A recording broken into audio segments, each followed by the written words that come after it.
The 16th Amendment, passed by Congress July 2nd, 1909, ratified February 3rd, 1913, so it's taking longer these days.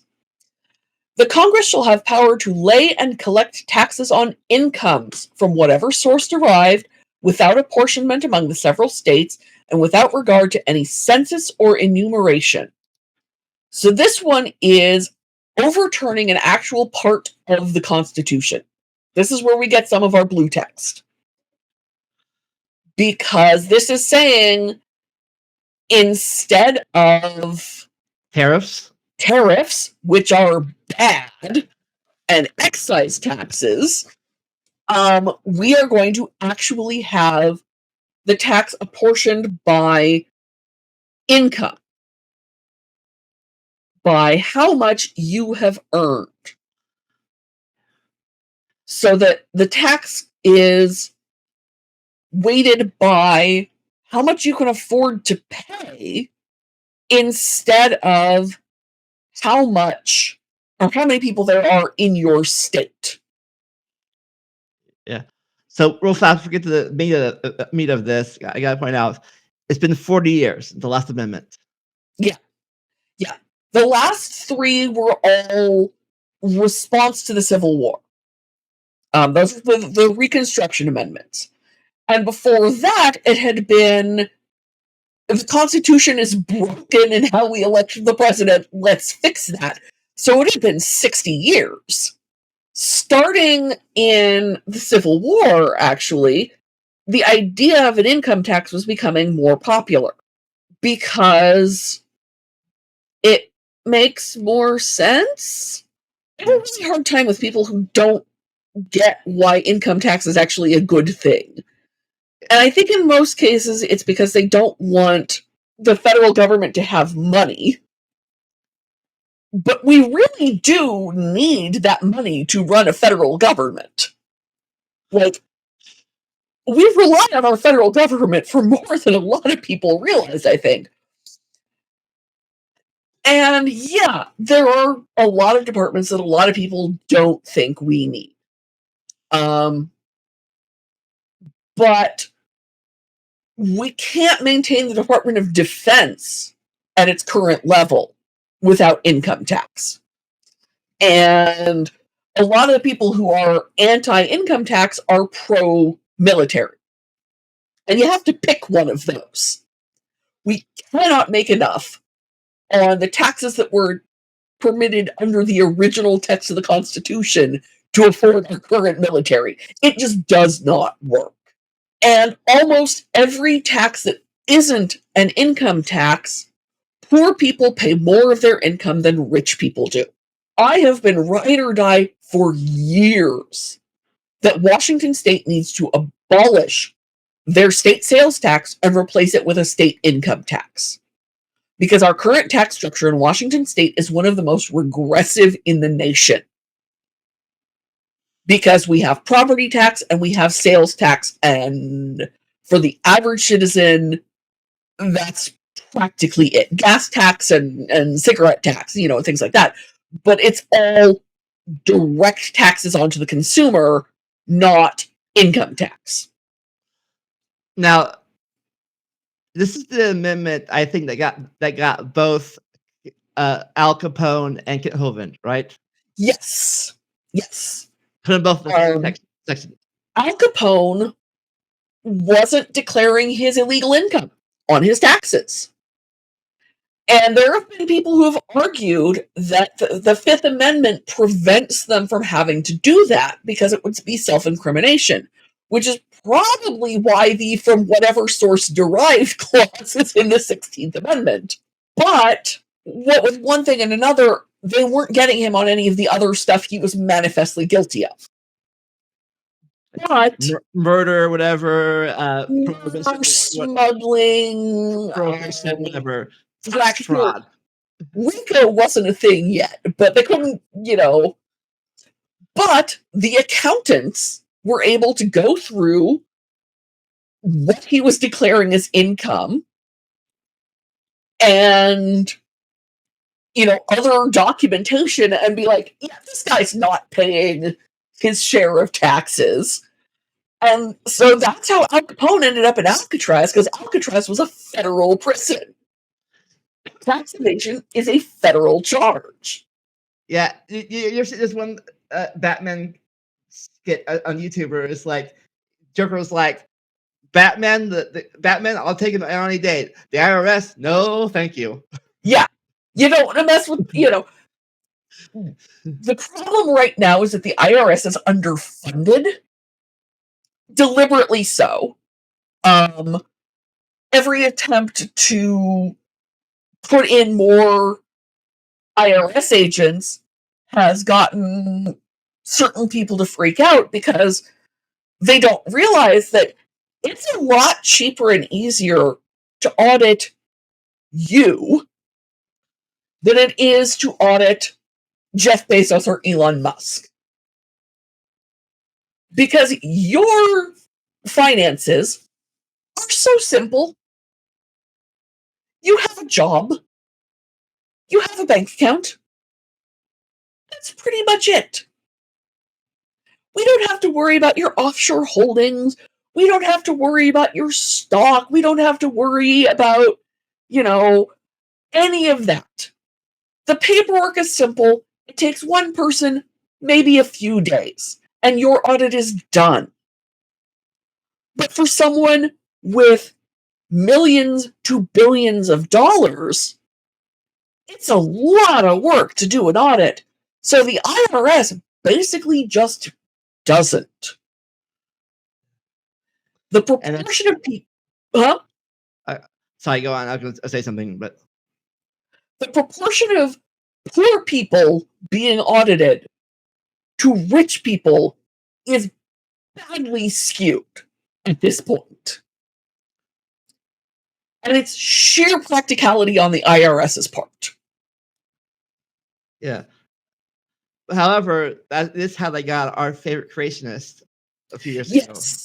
Yeah, he was not paying his withholding for his employees. And I'm not a tax accountant. I know a guy who does taxes, but I don't, like I could file a basic 1040, and that is the extent of my tax ability for the most part. But he was very firm, and then they found out that he was doing things in increments of $10,000 because that's how much you can do before it starts triggering the notice of the tax authorities. And that's illegal, because of course it is. So they got him on that too. But it's a lot harder to get really rich people on tax issues because their finances are so complicated.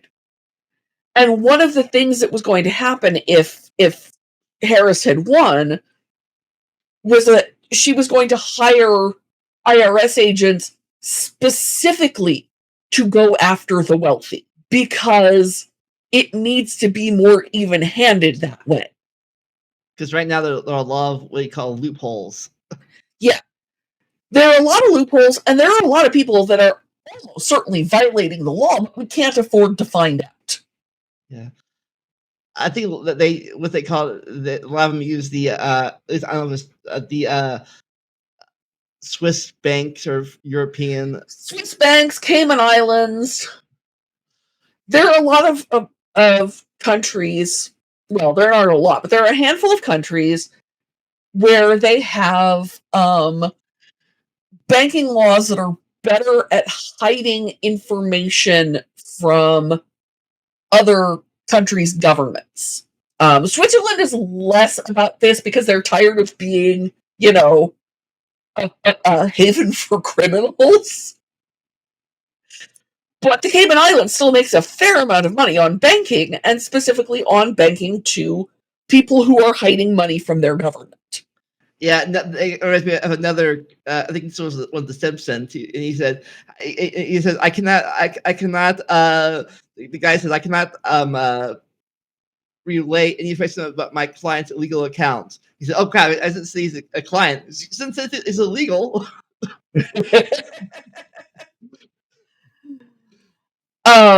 Yeah, there's an annual tradition on the BBC called the Big Fat Quiz of the Year. And the host of that got busted for tax evasion a while back. Low level, and it was more in the level of shady accounting than anything else. And he paid a fine. He didn't go to jail over it. But there are many jokes about that at his expense every year. And it would be nice if you had to show your tax statements and undergo an audit before you could run for major elected office in this country to prove whether or not you've been defrauding the country you're claiming you want to benefit. But that's, not going to happen anytime soon. Again, like you said before, people never thought of this amendment because apparently it's one of the amendments that gives power to the federal government, and the federal government powerful apparently. There's a tendency. So I wrote to my senator. I wrote to all of my elected officials back under Bush the Younger when they were talking about a constitutional ban on same-sex marriage. And I wrote to express my distaste of this particular idea.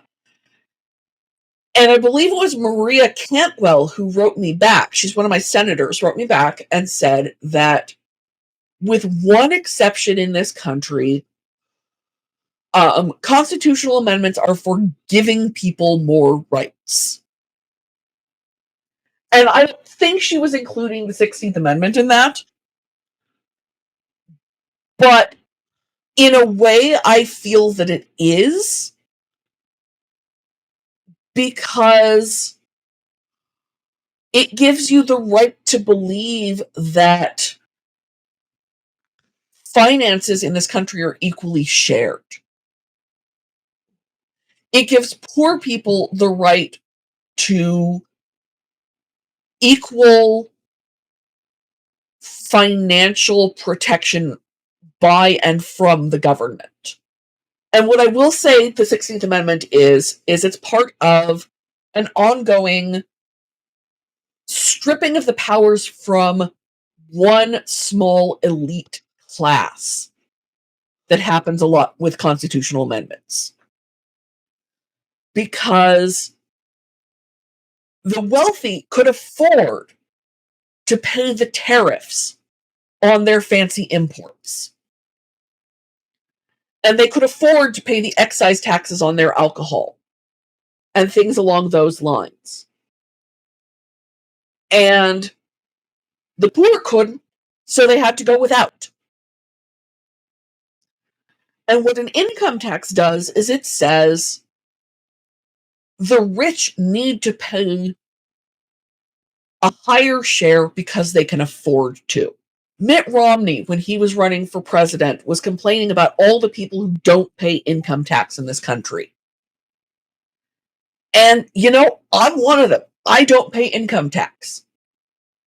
If Mitt Romney wants to trade my income and tax burden with his income and tax burden, I will take that trade.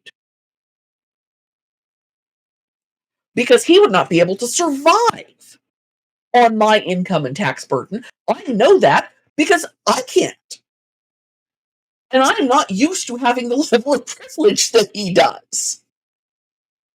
I just have this fondness for eating and sleeping indoors. And the only way I'm able to continue doing that is because I have a partner who's able to help me with that. So, we rely too much on everyone should pay a fair share or an equal share instead of everyone should pay a fair share. Everyone should be helped out. And if you can afford to help others, you help others. And I believe it's what the 16th Amendment is for. is to get, this is just past the Gilded Age. So we're talking about people like Carnegie and, Rockefeller and the big names that you learned in U.S. history class about people who had millions of dollars when $1 million was a lot bigger deal than it is now. J.P. Morgan, who literally had enough money to personally bail out the federal government in those days. So why shouldn't we make J.P. Morgan help pay for the government and not be able to control it because he could hold it over our heads, but have it be just what's expected of him as a citizen?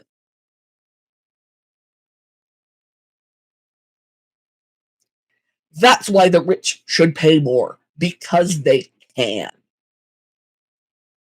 I've been muted this whole time. That's why you can't hear me. But yeah, it reminded me of the thing I was talking about a few years ago on this.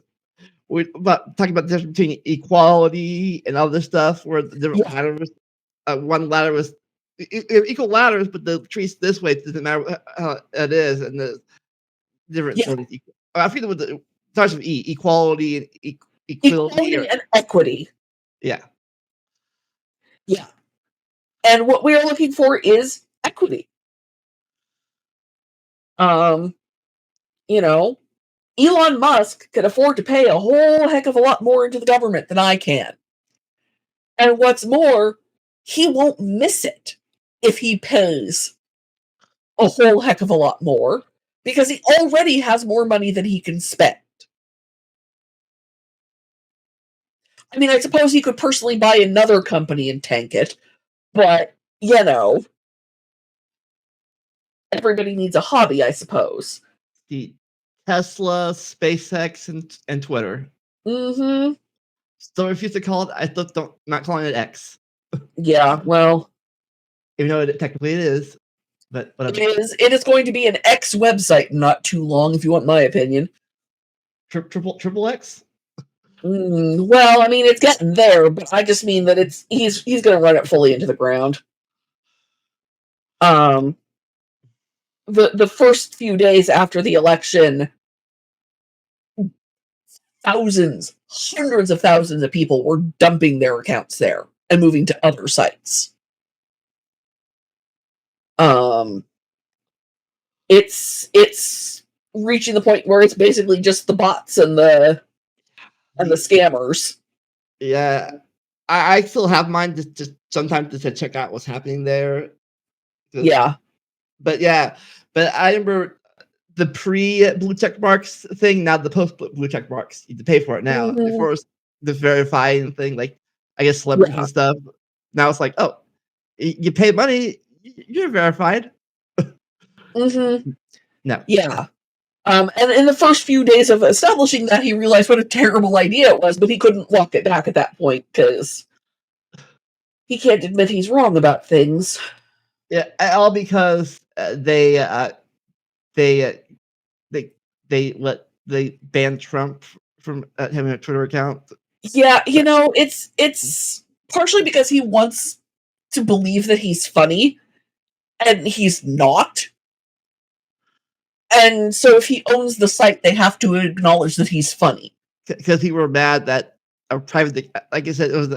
I think at the time people were saying it's a public account. They can't. The rules don't apply. It's like, no, it's a privately owned company. They can do whatever they want. I mean, they can't, but they can do most of the things. They can ban whoever they want, certainly. If you violate their rules, they're allowed to kick you off. That's how rules work. I mean, if it was a publicly thing company, maybe that would apply. If it was a government run company, and yeah, the government would have to let you on, but the privately owned company does not. You violate their terms of service, they're allowed to kick you out. Arguably, they are obligated to kick you out. But hey, now you have the freedom to use racial slurs, so I guess hooray? But yeah, I think after this, a lot of people went on Threads and Blue Sky. Yeah, Blue Sky. A few people did Mastodon, but not really. Yeah, I tried Mastodon. I think Mastodon kind of very well, at least that I know of. There's mostly Threads and Blue Sky that I'm on now. I am not. So Oh. I'm not on Blue Sky. I'm not on Twitter. My interest in Twitter died when Roger Ebert did. Even before this, I only mainly use Twitter to say, "Yeah, make a video uploaded now. Go watch it." That's all my Twitter account was really for. Yeah, there's a Twitter bot for the site that I used to work for, that I used to write for, and then one of the official decisions the board made for Magpies was that we were not going to use Twitter. Does Magpie have a Threads or a Blue Sky? We have a Blue Sky. I don't have anything to do with it, but we do have one. I think it's just Media Magpies. You know. So you listen to that, go check that Blue Sky out. Yeah, if you see the magpie with the top hat and monocle, that's us.